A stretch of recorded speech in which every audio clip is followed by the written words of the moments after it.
Bueno, buenas tardes. Aquí estamos en un nuevo programa de herencia y coherencia, historias que cambian vidas. Es un programa realizado por CERVAL, Centro de Desarrollo Sistémicos, y es transmitido por la Radio Universidad de Chile.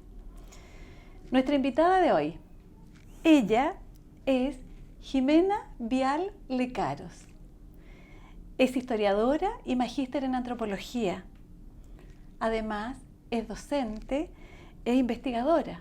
Las temáticas que investiga están relacionadas con la memoria, la migración y los derechos humanos.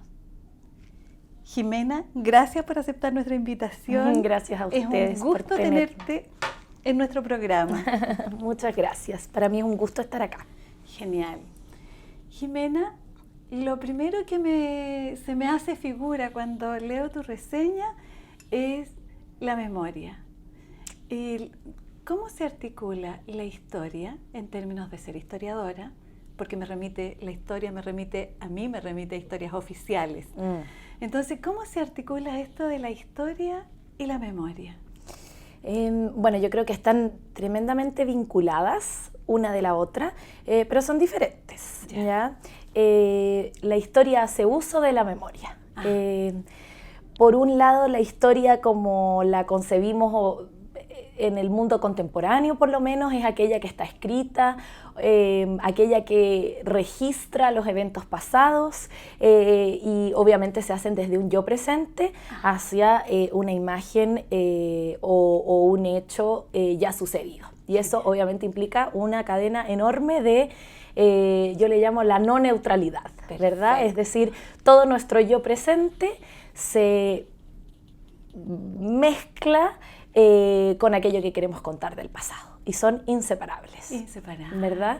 Y ahí para mí entra a jugar la memoria, que es aquello espontáneo, pero también espontáneo, pero también no espontáneo. Okay. Juega con las dos. ¿Por qué? Porque tenemos memorias espontáneas personales que remiten a los olores, a las sensaciones o imágenes que hemos ido recolectando en nuestra cabeza. Pero también todas esas memorias espontáneas tienen prácticas rituales en la vida cotidiana, ¿verdad? Entonces nosotros podemos tener cosas que nos recuerden a un abuelo que ya no está entre nosotros y una vez al año ritualizamos su memoria y lo recordamos con prácticas, no sé, una foto o una celebración o los aniversarios. Claro, o una torta que al abuelo le encantaba, algo así. Y por lo tanto la memoria finalmente termina colándose entre el oficio del historiador, de alguna u otra manera. ¿Ya? A mí personalmente me interesa mucho la memoria individual y colectiva y especialmente cómo esa memoria se construye. Es decir, nosotros no tenemos memorias esenciales ni prístinas, ¿verdad? Borges tiene un cuento muy hermoso donde él habla de la memoria y a mí me encanta porque él dice la memoria exacta es imposible, ¿verdad? ¿Por qué? Porque es como tratar de realizar un mapa a escala realidad. Es decir, si tú realizaras un mapa perfecto, digamos, 100% positivo, así, tendríamos que reconstruir la ciudad de Santiago para hacer un mapa de Santiago, a escala de la ciudad. Y uno lo que hace es una abstracción. Perfecto. ¿Verdad?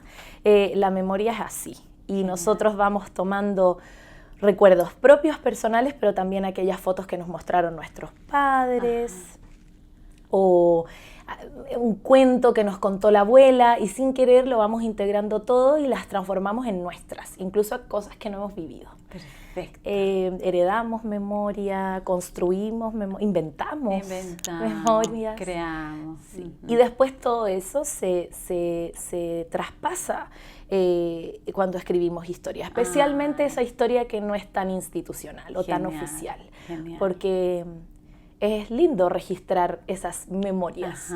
Jimena, ¿y qué dice la historia y la memoria sobre tu venida al mundo? La historia y la memoria sobre mi venida al mundo. A este planeta. A este planeta. Yo creo que nació una bruja Eso es lo primero. Perfecto. A ver, me encanta pensar a mí misma, pensar como en el relato de mi vida, como un proceso curvilíneo. Yo viví en varios países, mientras crecí viví en El Salvador, en Ecuador, después volví a Chile, fui a Nueva York a estudiar, y todo ese proceso ha sido muy formador para mi identidad, para mi relato. Sin duda. Múltiple en mis memorias, tengo olores y mezclas que son difíciles de explicar, especialmente en estas como identidades rígidas que a veces la sociedad nos trata de encajar. Como multicultural, ¿no? Un poquito, sí. Sí. Pero siempre muy vinculada a lo femenino. Para femenino. mí eso es muy importante en mi relato, lo femenino. Y eso, en términos de la importancia, ¿qué significa para ti ser una mujer historiadora, antropóloga, etcétera, etcétera, digamos? A mí el tema de la memoria me empezó a gustar porque la memoria en general, oral, o la memoria familiar, la traspasan y la guardan las mujeres de la familia. Perfecto. Las mujeres de la familia son las que preservan la receta, son las que arman el álbum familiar, pegan las fotos, escriben. Y tengo muchos recuerdos de chica con mi mamá, que es artista, haciendo cosas para la memoria familiar, álbumes de fotos.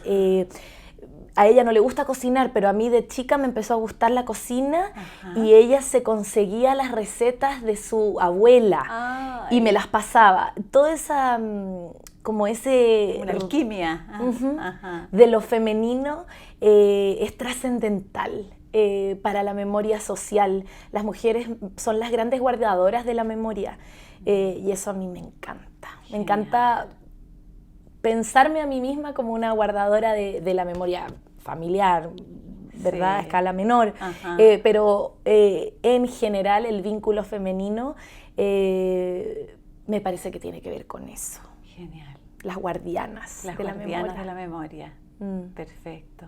Y en ese sentido, el trabajo de la antropología, ¿cómo se mezcla? Se entreteje con este tapiz. Bueno, yo me pasó de que una vez que terminé de estudiar historia, estuve investigando algunos años en cosas que tienen más que ver como con historia tradicional o oficial, que también me gustaban, pero estaba trabajando en el CEP, en el Centro de Estudios Públicos, como ayudante para un libro sobre la Unidad Popular. Y por más de que el trabajo era tremendamente interesante, yo siempre me quedaba pegada en esos archivos que estábamos viendo. ¿Qué habrán pensado los jóvenes? ¿Cómo se movían por la ciudad para ir, por ejemplo, a las protestas? ¿O qué ropa usaban? ¿O qué conversaban? Y el profesor que me está ayudando me decía, no sé, o esa no es la línea. Y ahí en el fondo me di cuenta que el eje de lo humano y también de la etnografía que tiene la disciplina de la antropología, que es ese trabajo en terreno con las personas, a mí me interesaba muchísimo. Perfecto. Entonces ahí elegí que mi siguiente paso era más antropocéntrico que historiocéntrico, parece. Genial. Y ahí hice como una pequeña giro. Sí. Y antes de eso, ¿cómo es que decides por la historia? Ahí la vida, no todo es pensado ni reflexionado, ¿verdad? Yo cuando me gradué de cuarto medio, bueno, todavía era obviamente chiquita, más chica, ¿verdad? Más chiquitita todavía. Y tenía como algunas construcciones, ¿verdad? Construcciones de memoria o de identidad, que era algo así como que a mí me iba bien en el colegio, entonces yo necesitaba una carrera profesional que me empoderara como tenía una ansia de la independencia femenina, ya. Como vinculado a la plata, vinculado como también un poco al estatus social, yo creo. Entonces no pensé mucho en qué me gustaba, sino que pensé en, dentro de este sistema en el que vivimos, qué valora la sociedad. Ok, ¿qué es lo que se esperaría? Yo obviamente en ese momento no hice esa reflexión tan elaborada que hago ahora, pero de ahora miro a mi yo pasado y digo, eso es lo que hice. Eso es lo que hice. Y elegí estudiar Derecho. Y entré a estudiar Derecho a la Universidad Católica y me choqué contra, no sé qué fue eso, así como un bloque. Un bloque. Así como un bloque. De verdad, literal. Me sentí muy, muy ahogada. Ahora, obvio, lo miro para atrás y entiendo que eso que tuvo que ver no tanto con la carrera en sí, sino que con el ambiente que se vivía en ese espacio que yo elegí, que era la Facultad de Derecho en la Universidad Católica. Perfecto. Y me empecé igual fue muy bonito, porque me empecé a dar cuenta que yo daba por sentado algunas cosas que en este mundo, el que yo me habité, no. Y me vi cada vez más sola, más aislada, en yo decía, pero ¿cómo no se dan cuenta de esto? O a mí me interesaban mucho los derechos humanos, que es algo que también hago ahora. No había una cátedra de derechos humanos. Y me empecé a topar tengo así unas discusiones emblemáticas que yo creo que hoy, con todo lo que está pasando, obviamente, pero me recuerdo perfecto en una sala así de 150 personas, el profesor preguntó, ¿quién está de acuerdo con el sueldo mínimo? Y para mí eso era una pregunta como... Yo dije, todos vamos a levantar la mano. Y levanté la mano y fui yo y otro compañero más, no me acuerdo quién era, pero estaba muy lejos de mí en la sala. Y así me fui como topando con que este espacio no era de repente tan positivo para mí. Identidad personal, obviamente es respetable que para otras personas sí. Y me vi como un poco desafiada, quería leer, y ahí dije, bueno, ¿qué hago? Y abrí la malla de las carreras y dije, esto es lo que a mí siempre me ha gustado, la historia. Y boté todo. Dije, no sé si quiero ser profesora, si da lo mismo. Esto es lo que me gusta ahora. Y me cambié de historia y fue hermoso. Sí. ¿Y cómo lo vivió la familia? Mi familia, yo creo que...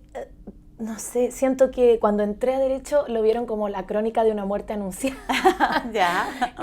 Mis papás son bastante abiertos, igual vengo de una familia donde mi abuela estudió letras, ha sido profesora de literatura toda su vida, mi mamá es artista, una familia muy vinculada a las letras y al arte.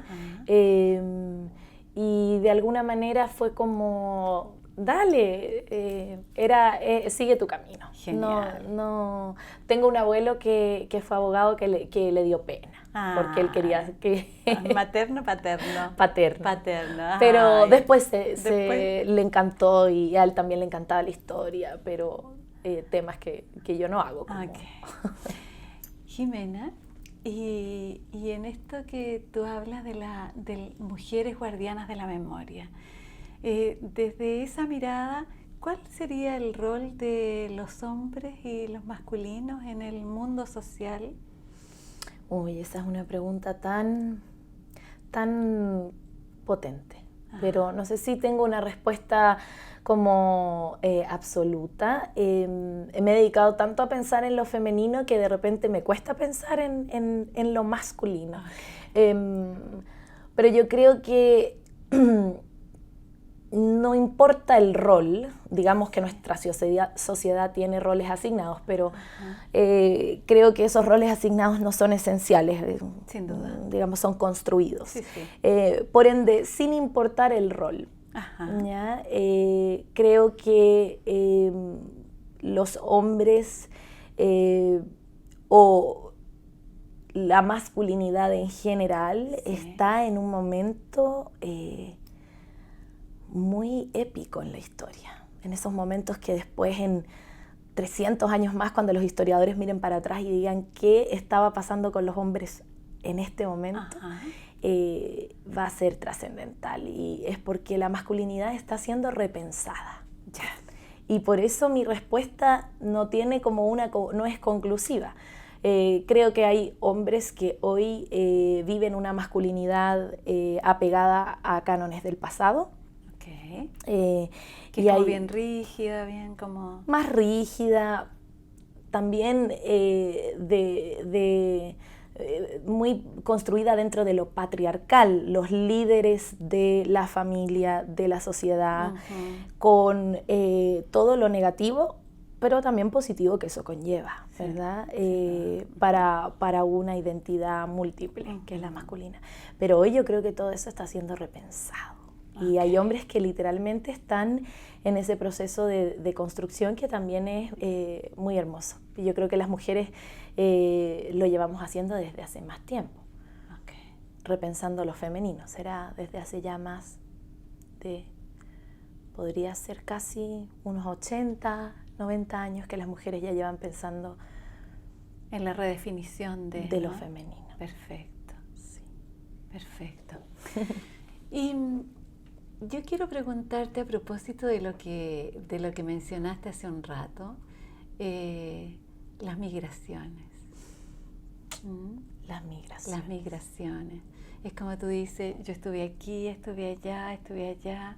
Entonces, como me lleva a preguntarte la vivencia y el abordaje de las migraciones desde... Claro. Uy, para mí el tema de las migraciones es muy definitorio para mí misma, porque me he movido mucho a lo largo de mi vida y eso obviamente me ha definido como persona, ¿verdad? Para bien y para mal. Sin duda, sin duda. Pero más para bien, obviamente. Por lo tanto, me interesa mucho trabajar con migración, pero con memoria migrante. Memoria migrante. Sí, porque me parece que dentro de todo el espectro de lo que uno puede estudiar sobre los flujos migratorios, la parte económica, la parte sociológica, está bastante cubierta. Pero a mí me interesa qué sucede con esa memoria de la persona que emprende el viaje, porque es una memoria que entra en crisis, o sea, está la memoria del país de origen, con todo lo que eso conlleva, olores, recuerdos, colores, identidad. Después está la memoria del viaje, del traslado, el desplazamiento. El desplazamiento. Y ahí hay historias y relatos que deben ser registrados con tanta urgencia. Yo creo que el viaje de los migrantes que han estado llegando a Chile todavía no está tan registrado, pero hay otros viajes en otras partes del mundo que han sido mayormente registrados que muestran su relevancia. Por ejemplo, personas que migran desde Centroamérica a Estados Unidos. Es un viaje a pie, bueno, y en partes en tren, que dura más de un mes. ¿Qué pasa en ese mes? Hay cifras, las estadísticas varían, ¿verdad? Pero que el 98% de las mujeres que emprenden ese viaje sufren algún tipo de abuso sexual en el viaje. Por lo tanto, independiente de lo que suceda en ese viaje, ese periodo, ya sea de un mes, de 2 semanas, es definitorio para la memoria. O sea, aquello que fuimos deja de ser. O cambia. Y luego está conjugar toda esa experiencia con la memoria local del país que te acoge. ¿Quién es esta sociedad, esta comunidad que me acoge? ¿Qué piensan? ¿Qué les gusta? ¿Qué recuerdan? Y qué partes de esos recuerdos ahora van a ser míos. Es muy interesante. Es muy interesante. Y en ese sentido, la vivencia de los duelos, de las pérdidas, ¿cómo se significa o cómo se impone o se impacta en la memoria? A ver, para mí hay un autor que se llama Marc Augé que escribió un libro que se llama Oblivion, o El Olvido. Y él dice, el mayor enemigo de la memoria es el olvido. Y el olvido es como un luto. complejo, ¿no? Porque yo siempre pongo este ejemplo, que es cuando uno pierde a un ser querido y uno pasa muchas horas de repente intentando como recordar la cara de esa persona y de alguna manera se empieza como a difuminar y de repente hay un olor que la trae. A mí me pasa muchísimo con mi abuela. De repente huelo mi vecina de mi edificio, cocina muy rico. Yeah. Y hay una hora del día que en siento... que aparece el aroma. Y ahí puedo ver la cara de mi abuela mucho más definida. Pero hay otros momentos que el olvido te ataca y eso se borra. Y así con todo. El olvido es un enemigo que hay que combatir.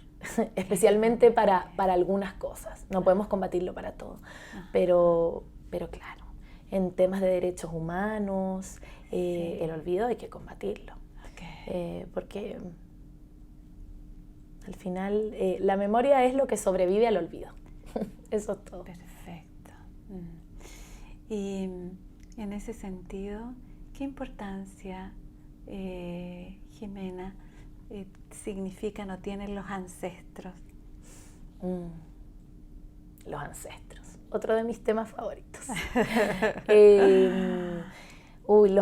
Hay un concepto que también con el cual trabajo mucho, que es de una autora que se llama Marianne Hirsch, que se llama postmemoria. Postmemoria. Y Marianne Hirsch su familia escapa del genocidio judío del Holocausto a Estados Unidos y ella basa todo su trabajo en qué implica heredar ciertas memorias que no vivimos físicamente, que nuestro cuerpo no experimentó. Pero están ahí, ¿no? Están heredadas. Pero están heredadas en nuestro cuerpo. Exacto. ¿Verdad? Entonces ella relata, no solo ella, sino que otros autores también, cómo algunos gestos, miedos de sus padres que tienen que ver con la vivencia en campos de concentración o del Holocausto, se traspasan a ellos o sea, no verbalmente, no explicándole esto es lo que a mí me pasó, ok, sino que cosas físicas. Y yo creo que los ancestros al final lo que hacen es heredarnos muchísima memoria. En nuestra biología, en nuestro ADN, en nuestro cuerpo, en nuestros gestos. Y yo creo que como sociedad es importante estar consciente de eso. De que, por ejemplo, acá en Chile puede haber jóvenes que no experimentaron la dictadura físicamente, pero que la heredaron de sus padres. Y ahí es como con las claves de contexto se abren esos archivos. Sí, claro. Y hay cosas que de repente nos cuesta entender, decimos, pero bueno, ¿por qué esta actitud? O por qué este conflicto se está desarrollando así. Y hay personas que lo intentan abstraer y dicen, no, pero estas personas no tienen nada que ver con lo que pasó hace 50 años. Bueno, tienen todo que ver, son hijos de aquellos que se gestaron hace 50 años. Y eso obviamente se hereda. Perfecto. Los ancestros nos construyen. Sin duda. Y desde esa perspectiva, ¿cuál percibes tú, Jimena, que es el rol que han jugado tus ancestros en la construcción de tu ser de hoy? Yo creo que es mi formación de historiadora, porque yo pienso mucho en mis ancestros y en mi historia familiar. Pero creo que tengo una línea ahí de ancestras mujeres muy potente. Ancestras femeninas muy fuertes, que cada una a su manera fue un poco rupturista. Y a mí eso de chica me encantaba. De repente ver así a mi abuela, haciendo algunas cosas que yo sabía que el resto de la gente decía, uy, es loquísima. A mí me encantaba eso. ¿Tu abuela materna? Sí, mi abuela materna. Incluso mi abuela paterna también. Es más tradicional, pero también tiene su empoderamiento y como sus salidas así de mujer muy genuina, muy genuina en su identidad. Y eso a mí me dio mucha fuerza para mi relato personal. Digo, wow, si mis abuelas pudieron, si mis bisabuelas pudieron en ese contexto, de repente cuando me daba como lata estudiar, yo decía, uy, mi abuela esperó hasta los 40 años para poder ir a la universidad. Ya. Si ella esperó hasta los 40 años, lo deseó tanto, y yo tengo el privilegio de que me llegó sin pedirlo, entonces... Vamos que se puede. Sí. Qué bonito. ¿Y cómo llega esto de la docencia? La docencia a tu vida. Enseñarle a otros. Enseñarle a otros. A mí estar en la sala de clases me fascina. Es mi lugar más feliz, por lejos. A mí en la sala de clases se me olvida todo. Porque mi conexión con los estudiantes es mi prioridad. Desde que salí de la carrera y tuve mi primera experiencia en aula, que fue en colegios, hasta después que transicioné al universitario, siempre. Me encantan los adolescentes o jóvenes universitarios. Me interesan muchísimo, porque están como en plena formación, construcción. Al mismo tiempo son entes activos, sensibles, y me parece que la educación es todo. Es decir, si tenemos un país con pilares educativos fuertes, hay tantas precariedades que se esfuman así. Precariedades emocionales, precariedades intelectuales, económicas también. Entonces, para mí la docencia es un gusto, me encanta, me produce mucha satisfacción y me gusta hacerlo, pero también es una responsabilidad. Una responsabilidad que implica estar comprometido, ¿no? A medias. O sea, mis estudiantes son mi prioridad, o intento que sean mi prioridad. Porque si uno ya va a ser docente, tiene que ser al 100%. Docente al 100%, sí. Sí. Y desde esa perspectiva, los estudiantes son la prioridad. Y en términos de los vínculos, ¿cómo operan o cómo visualiza la construcción de vínculos en tu vida? A propósito de las migraciones, a propósito de la antropología, a propósito de la historia, a propósito de los relatos, a propósito de todo. No solo los vínculos entonces con los estudiantes, sino que vínculos en general. Los vínculos en general. Eso yo creo que es un proceso que uno vive toda la vida, ¿verdad? Yo de repente en mi etapa más formativa sentía que los vínculos eran rígidos y incorrompibles. Es decir, si había un vínculo, yo lo consideraba con lealtad absoluta. Lealtad. Y eso a mí me trajo conflictos, obviamente, porque a medida que fui creciendo me di cuenta que habían vínculos que sí eran corrompibles o que se podían quebrar, ¿verdad? Ya sea por falta de tiempo, falta de interés, o porque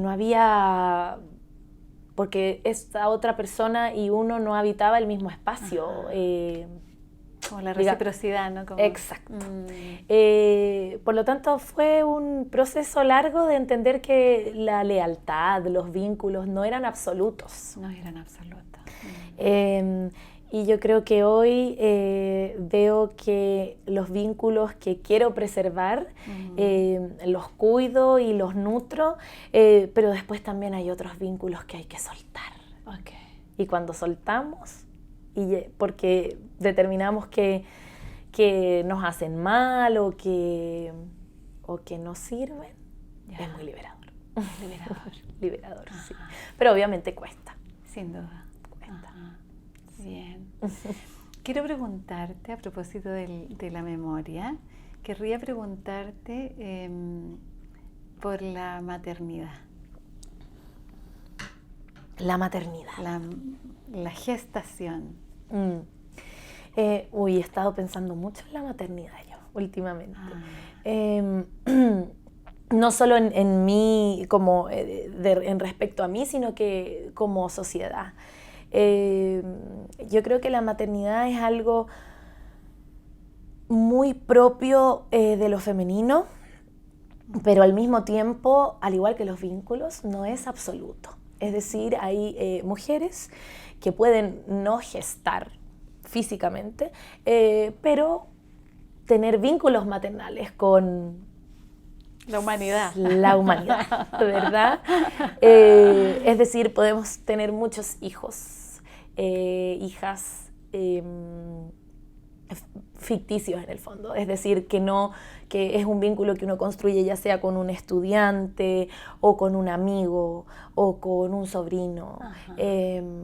Pero lo materno, el pensar lo femenino como matrístico, es decir, aquello que es capaz de generar comunidad, construir vínculos en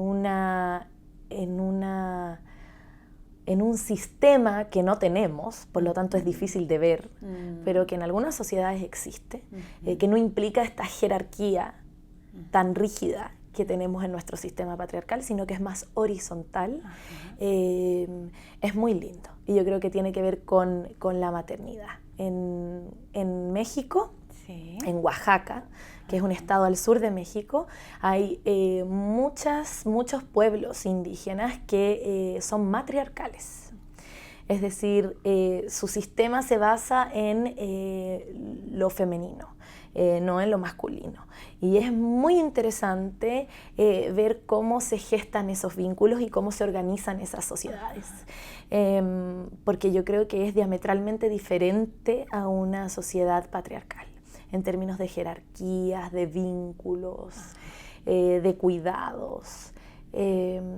Por lo tanto, yo creo que la maternidad es algo que hay que cuidar como sociedad. No tiene que ver con que las mujeres tengan que tener hijos, de hecho yo no los tengo aún, o no sé si los voy a tener, pero creo que aquellas que sí son madres en la sociedad deben ser cuidadas por la sociedad como prioridad, porque si cuidamos a las madres, cuidamos a los niños. Y imagínate una sociedad de niños sanos. Es, digamos, el futuro de un mundo sano, ¿verdad? Sí. Y la precariedad infantil es tremenda. Altísima. Y yo creo que eso parte por la precariedad del mundo femenino. O sea, madres aisladas, precarizadas.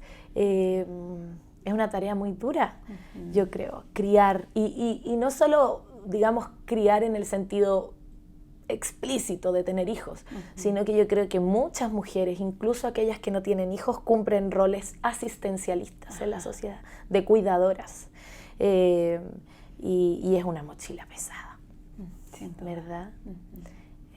Así que es un tema a pensar. Es intenso, es un tema intenso.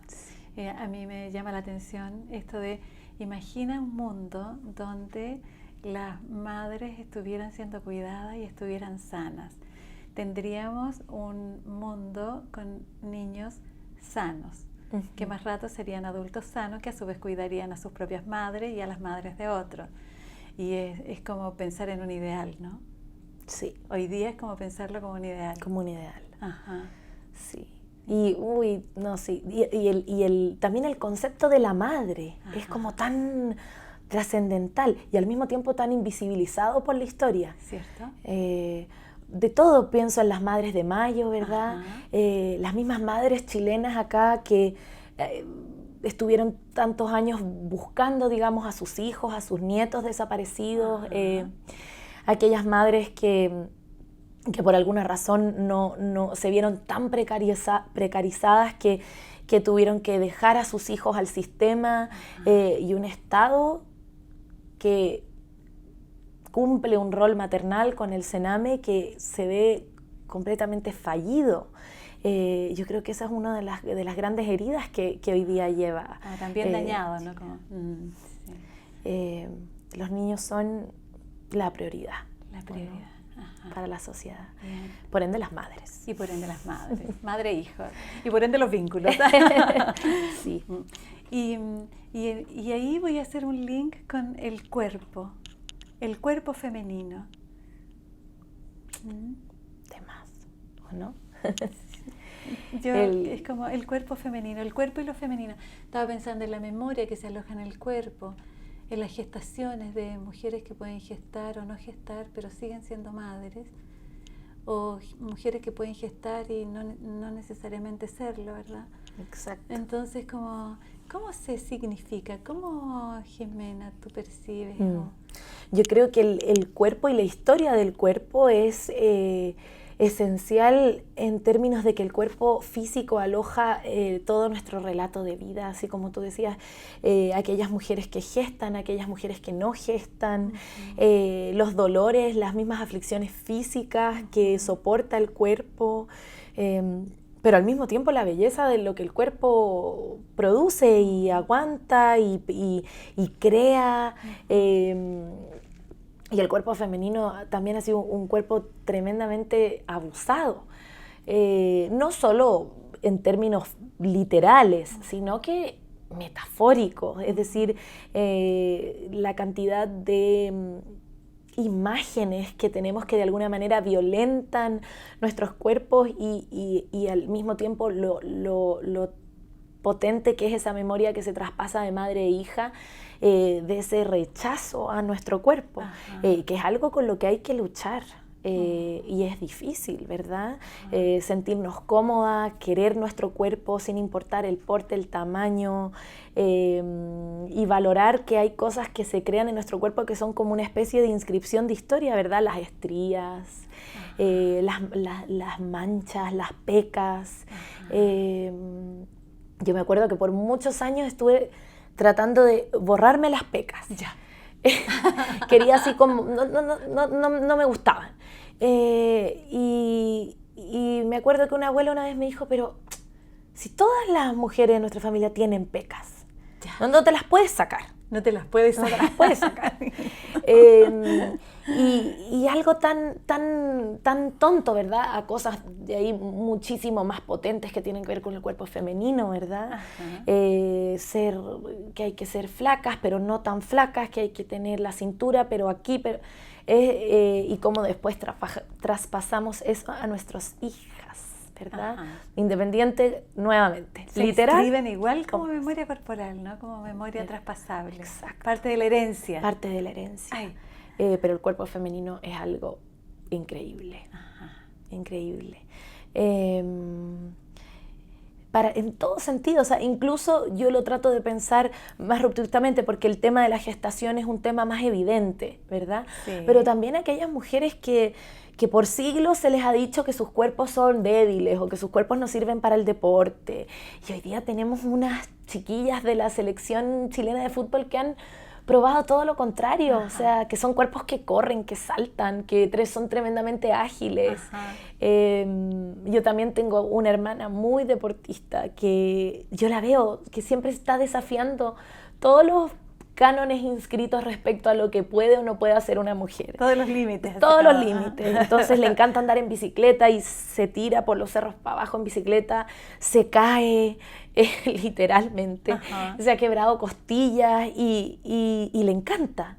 Y yo siempre veo que de repente la gente como que le pregunta, ¿pero qué estaba haciendo?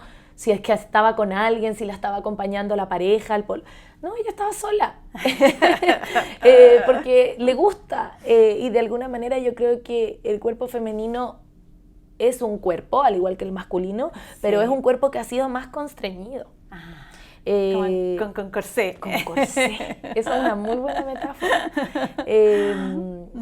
Y de a poco hay que sacarse el corsé. Es como, el corsé es como las pecas al final, o sea, por más que queramos apretar la cintura, es así. Es. Genial. Y Pensando en lo del cuerpo femenino, en los hermanos, ¿qué número de hija eres, Jimena? Yo soy la mayor. ¿De cuánto? De 4. De 4. Sí, somos 2 niñas y 2 hombres. Mujer, mujer, hombre, hombre. Mujer, hombre, mujer, hombre. Ok. ¿Y cómo se articulaba o se articula la vida en el grupo de hermanos? Bueno, yo creo que la migración fue bastante definitoria en ese vínculo porque cuando salimos por primera vez a vivir a El Salvador, nos encontramos muy solos, digamos en términos de redes de apoyo y de amigos. Sí. Era un país nuevo, desconocido, y me acuerdo perfecto el primer día de colegio, antes de entrar en la reja, así, muy asustados los 4, con mi hermano, el que me sigue, dijimos ya, en el recreo, que es a las 10:15, nos juntamos en el patio. Ya. Y yo estuve toda la mañana, era un colegio en inglés, yo no hablaba inglés en esa época, entonces siento que fue un borrón, o sea, no entendí nada, lo único que entendí fue el timbre, eso era un código común. Y digo, son las 10:15, voy a ver a mi hermano, y me acuerdo haber caminado al patio, verlo como a lo lejos y ponerme a llorar, solo de esa como emoción y esa ansiedad contenida infantil, y verlo, tomarle la manito, y fue como ya, aquí estamos. Así que yo creo que mi vínculo con mis hermanos ha sido muy potente porque nos tocó trasladarnos y eso nos unió muchísimo. Perfecto, muchísimo. Sí. Y eso es muy bonito porque somos muy diferentes, pero creo que persiste eso de el patio, el encuentro en el patio. O sea, estamos solos en este mundo. Si no nos tenemos a nosotros, no tenemos a nadie. Sí. Así que eso fue algo positivo de la migración, ¿verdad? Sí. Muy lindo. Y en ese sentido es como se me articula esto del aislamiento. ¿Cómo se vive el aislamiento? Uy. Es que lo asocié con la experiencia de derecho. Sí. Uy, yo creo que, y especialmente con todo lo que estamos viviendo ahora de la contingencia, el aislamiento o estar, digamos, sin redes. Sin redes. Fragmentado. Fragmentado. Yo creo que es es como la piedra angular de la precariedad que estamos viviendo. La comunidad es tan importante, porque la sensación de aislamiento no solo es una sensación que daña tu salud mental, ¿verdad? Que yo creo que hoy día es un tema importante, que por fin estamos hablando de salud mental, sí. ¿verdad?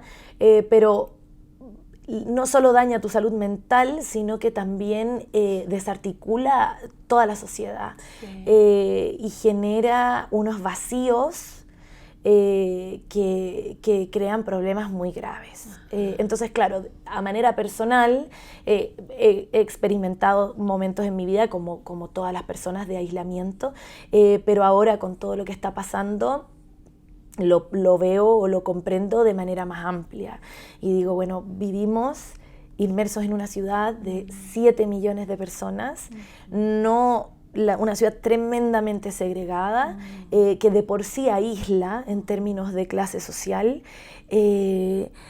pero también nos aísla dentro de nuestra propia comuna. Es decir, se supone que nuestros vecinos se parecen a nosotros en términos, da lo mismo, económicos, sociales, lo que sea por la segmentación barrial, pero incluso con nuestros propios vecinos no hay contacto alguno. Y ahí también viene lo de la maternidad. O sea, ¿qué tanto más fácil sería una maternidad, voy a usar la palabra tribal, pero digamos compartida? Las redes son muy importantes para sobrevivir emocionalmente, económicamente, y la precarización de esas redes, que al final vivir aislado, genera problemas muy graves. Sí. Y en ese sentido la confianza, ¿cómo opera ahí? ¿Cómo es como los vínculos de confianza se van fracturando, Jimena? Sí, los vínculos de confianza se fracturan y al final tiene que ver con un sistema macro, yo creo. del quiebre de la confianza.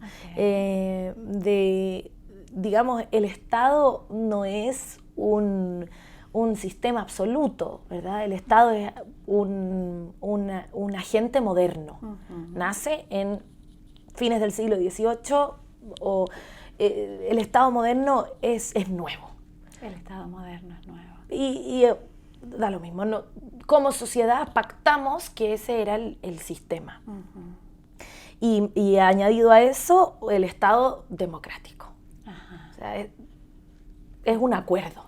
Yo sé que no es absoluto, ¿verdad? Pero dentro de ese acuerdo se supone que operan las confianzas políticas, las confianzas sociales, y de alguna manera hemos visto cómo ese sistema se ha ido debilitando, porque las confianzas se debilitan. Con una clase política que de alguna manera ha roto esas confianzas, con una sociedad tremendamente dividida, donde dentro de la sociedad desconfiamos de nuestros pares, con eventos tan terribles como los que hemos visto los últimos días, donde uno dice, bueno, más allá de la segregación económica, ¿cómo puede ser que dos personas no sean capaces de compartir el mismo aire? Ahí hay un conflicto que tiene responsables. Yo creo que no hay que ser tan etéreo, es decir, ¿quiénes son los responsables para entender cómo lo arreglamos? Pero el quiebre de confianza yo creo que ha sido absoluto. O sea, ¿en quién confiamos hoy? Sí. No sé. Y eso tiene que ver como también con el aislamiento, ¿no? Sí, por supuesto. Sí. Sí. No, ¿en quién confiamos? Yo en mi familia.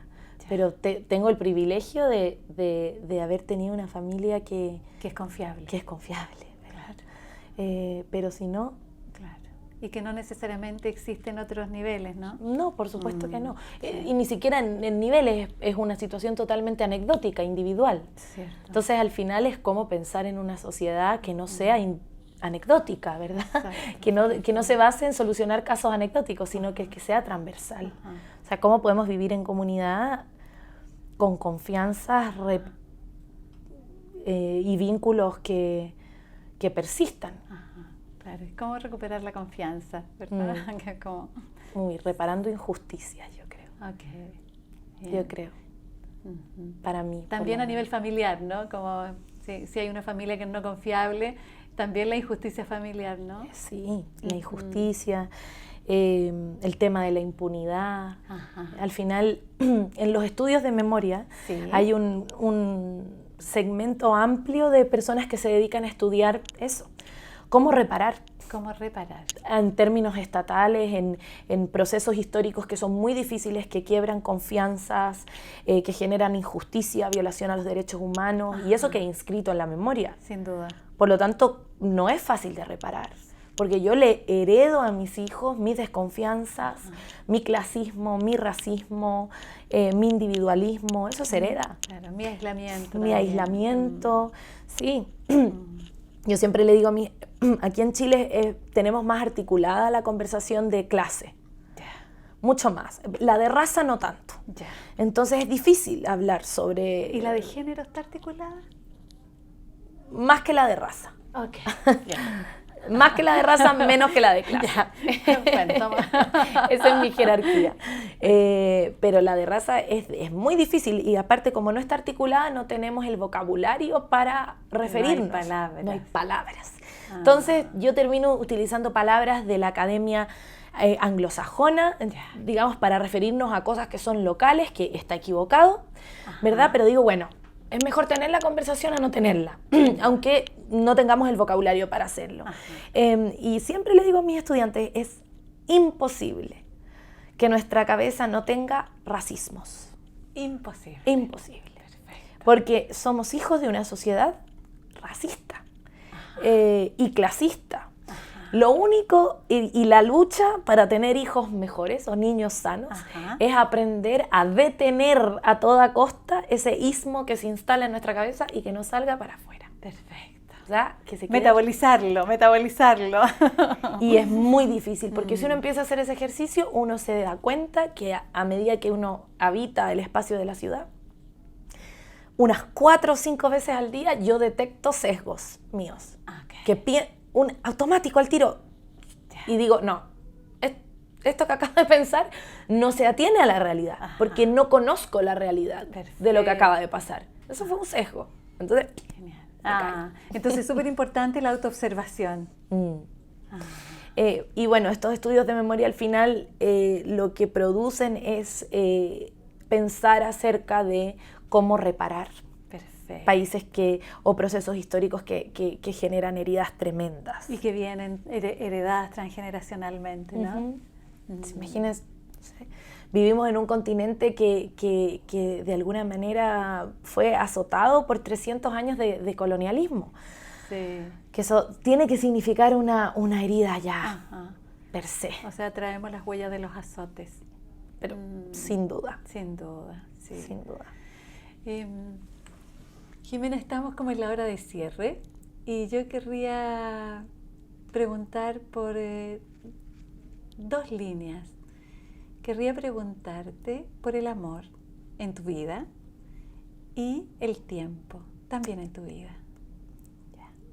Muy wow. A ver, el amor. Yo creo que el amor es la emoción que de alguna manera repara, ya así para cierre. Y yo he tenido suerte en el amor, ya sea en mis vínculos familiares, con mis hermanos y también con mi pareja, ¿ya? Con la que he estado hace ya 13 años. 13 años. Sí. Y creo que todos los vínculos amorosos, madre, hijo, padre, hijo, hermano, con la pareja, se basan en la confianza. Perfecto. En la confianza. Y eso es prioritario en la vida. Yo también lo veo con mis estudiantes. O sea, digo, bueno, cuando ya voy a perder la paciencia, digo, tengo que hacer esto con amor, ¿verdad? Sí. O sea, aquí tiene que haber una confianza, porque si no, nadie aprende. Nuestra cabeza como que para que nuestra cabeza esté sana y nuestras neuronas se comuniquen unas con otras, tiene que haber amor. Si no, las neuronas se chocan. Perfecto. Y segundo era el tiempo. Ese es mi mayor desafío personal. Yo estoy o mirando el pasado con la nostalgia de la historiadora o planificando el futuro. Y yo creo que en esta etapa de mi vida, que viene de ahora de mis 30 en la próxima década, es hacer un trabajo profundo en entender que el tiempo no es nada más que el presente. Perfecto. El pasado ya no existe, el futuro tampoco. Y eso es un trabajo, ese es mi desafío. Vivir el presente, nada más que el presente. Perfecto. Gracias, Jimena. No, gracias a ti, Susana.